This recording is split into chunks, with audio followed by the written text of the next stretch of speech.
It used to be that startups began with generalists, and then as they scaled, people had to become more and more specialized. Casey Wu, founder of Operators Guild, has a contrarian take here. He thinks that with AI, the future belongs to generalists who can use AI to give them 10x leverage across many, many different functions in a business. Let's see what Casey has to say here.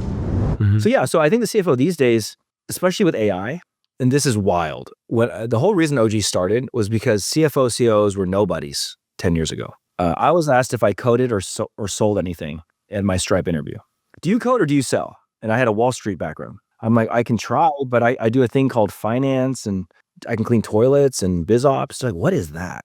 Are you an accountant? Because we have accountants. And I'm like, I'm not an accountant. Well, then you have no job here at Stripe. Now, who would have thought a computer science degree is more shaky than an oil painting degree?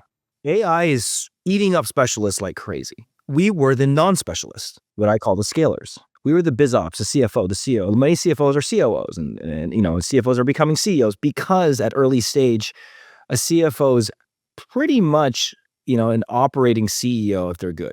So, anyways, I think you guys get the drift, but it's with agents now, with AI, I couldn't believe Mark Andreessen had this video. I think I played it 4 times at Goosebumps. He basically said, yeah, the world is moving toward multidisciplinary generalists. Oh, wow. I did not see that. Who control agents. That's us. That's been my community we didn't find a community because everyone's like, what are you? Are you a lawyer or a doctor? Are you like, I want to put you into a vertical right now.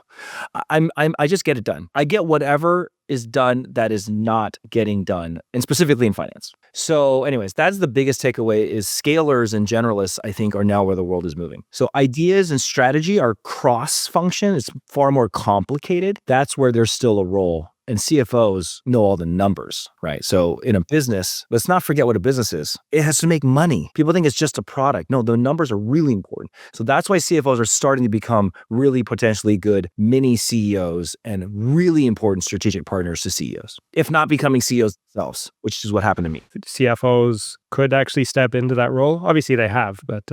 Yes. So if you think about a CFO in the past, we were locked out of the data because we're not technical. So if you wanted customer data, you had to go to the CTO who held the keys, called being technical. Now the data is moving to the center, is what I call it. So besides, before CFOs had accounting data and receivables, payables data.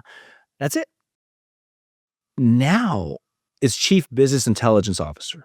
Think CIA, chief data officer. CFOs hold more data and knowledge probably than even the CEO because the CEO is busy fundraising, whatever. They don't see the numbers. Once you have numbers married with metadata, like who your customers are, what are they buying, and now AI makes it so easy to combine unstructured money and non-money data. But if you think about CFO training, we're trained to read things as a business person. Now, there are salespeople who can do that. Engineers, less likely, right? If you're purely an engineer, you're not really trained in the art of taking marketing data and marrying it with product data. That's just not your training. You're very good at building product, right? So this is where, think about it. It's once the AI agents suck in everything, who's the best person to decipher and read it all? It's probably not the AE. It's probably not the paid marketing specialist. It's probably not the front-end engineer. It's the COO, CFO, biz ops, head of strategy, or CEO. It's the center people. I love that. For me, this is about maybe the difference between data and insights. Companies are swimming in data. That's exactly it.